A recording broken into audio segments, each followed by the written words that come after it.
guys, welcome back to Release the Craftin. Priscilla here with part 2 of my book haul journey, this being specifically the Witchy books.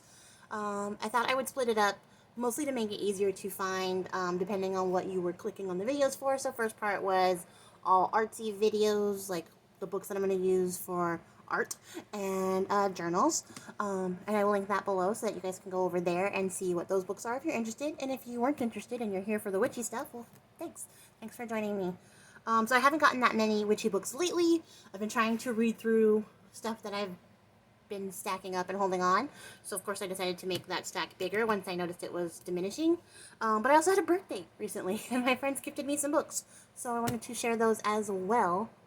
So the first book that I got, all the books, no, can't even say that. I could say that last time, I can't say that this time. Only one of the books was actually from thrift books, the other two were gifts, and technically the last two were also gifts, because I bought them with a gift card.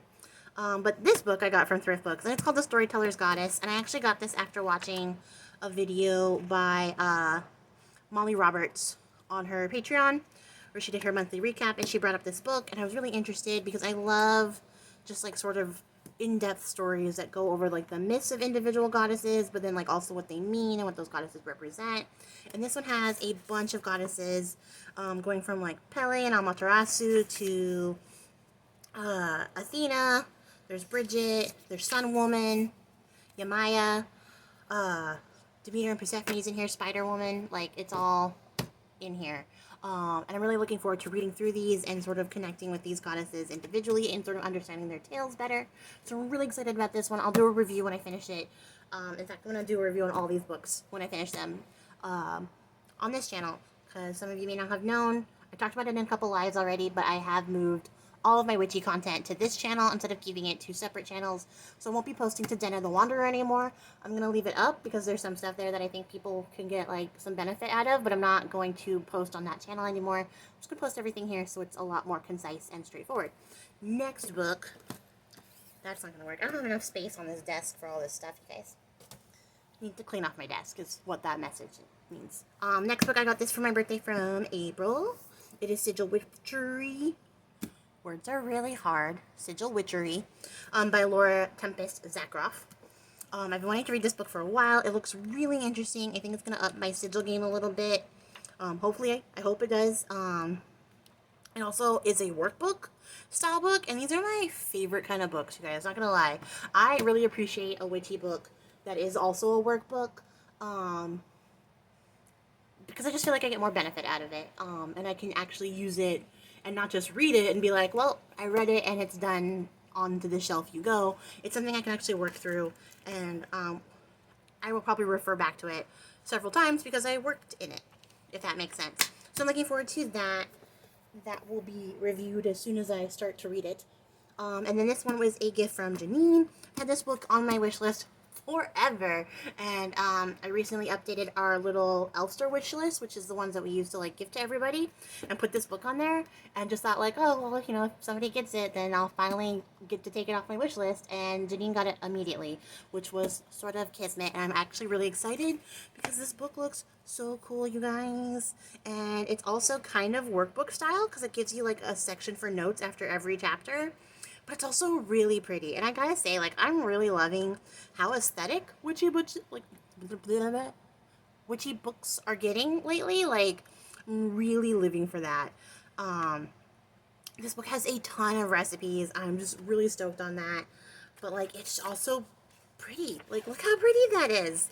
Like, when I was a wee young witchling, they didn't put color in our books, but now they do, and I really, really am loving that, and I know that I'm really going to enjoy this book. I also love when books come with tons of recipes, because that means I'm bound to try something, especially since there's such a diverse amount of recipes. It's not just like, you know, one recipe per topic or idea. There's 4 different things to do here. So I think I'll get a lot of use out of this book. I'm really looking forward to reading it and just looking at it because it's pretty. It's a pretty book. Plus, like, this is cool. I could, like, put something in here and save it for when I refer back to this later. So that's the Green Witchcraft Grimoire by Amythyst Raine. And then these books are both by the same author. I follow her on Instagram. And I've actually been following her for quite a while on Instagram. And I don't know, I didn't clock that she wrote books. She's got a really beautiful, really aesthetic Instagram. So her name is Anjou Kiernan, and I don't know if that's how you say it. I'm sorry. But she wrote 2 books, and I've had these in my wish list. Not that long, actually. I just recently popped them in there because I saw somebody refer to this book on TikTok and was like, what is this? I need this in my life. And I saw that she had 2 books. So when it was my birthday, I got some gift cards and I bought these books.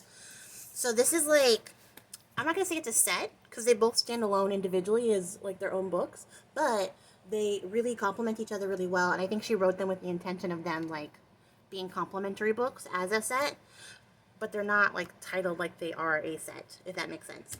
So this is the Witch's Wheel of the Year, and this is the Book of Altars and Sacred Spaces. This book is gorgeous. It includes full color photographs. It goes through the entire Wheel of the Year, gives you the history, gives you recipes to try, spells to try, rituals to try, as well as like basic correspondences, things that you should know, like important information. So this is all about Samhain, and it's just this whole like section is Samhain, and it comes with like a craft for every like Sabbath, and it's so gorgeous, you guys, and I am so excited to work through this. This is Maven, which is coming up, doing a collaboration with Janine, so look forward to that. But like, it's just such a gorgeous book, and I'm like, I'm gonna tear through this book real quick. It's not gonna be hard to read whatsoever. And I know that like some people are kind of over and done with Sabbath books, but I love a good Sabbath book. I honestly do. I just love having more ideas and more ways to like incorporate the holidays into my practice. I don't practice them all exactly as they're intended, but there's a lot to be gained from all these books on Sabbaths about that. So this book is about setting up your altar and sacred spaces. It includes some really helpful like photographs about that so that you can get a good idea. It kind of explains like altar items to put on there, things that can go on there, and then it goes through like the seasons, so you get like a Yule altar idea. There's a lot of information about the time of year again, things to do for the solstice, setting up a Yule log. There are recipes or like ways to set up stations on your altar or around your altar. And it just goes through like so much stuff. Like there's so much info here, all on altar work. And honestly, I don't see a lot of things on like having an altar, setting up your altar, working with your altar. It's usually kind of like a quick blurb. But I think this book is really interesting because it goes into really great like in-depth detail on how to set up your altars seasonally, you know, as you go through the Wheel of the Year, and like other ways that you can make an altar. Like this is how to set up an altar tray for your ritual baths. It's freaking genius. Freaking genius. I'm gonna make one of these because ritual baths are my jam, and it's not gonna be nearly as aesthetic as this, and I don't think that's the point. Like it's not. But the point is, I'm gonna do it, and I'm gonna have one. And, you know, this book has inspired me to do so, so I'm really looking forward to that. Looking forward to reading through it. It might be a really dry read, you guys. I have no idea. But I am excited, and I think I'm going to get a lot out of these 2 books. Not to mention the other books that I also got. So I'm really excited. This was a good batch of witchy books that I have picked up recently. And I will also put the titles of these books in the description box. So look forward to that. If you are looking to read along with me, I guess, or adjacent to me, because I don't know when I'll post the reviews for these, hopefully soon. I'm going to try to read these as fast as I can and get them out there so you guys can hear about that. But that's it. That's the witchy book haul I got, and if you guys made it to the end of the video, I appreciate your faces. If you didn't make it to the end of the video, I still appreciate your face. I just want you to know. Thank you guys so much for watching. Until next time, bye!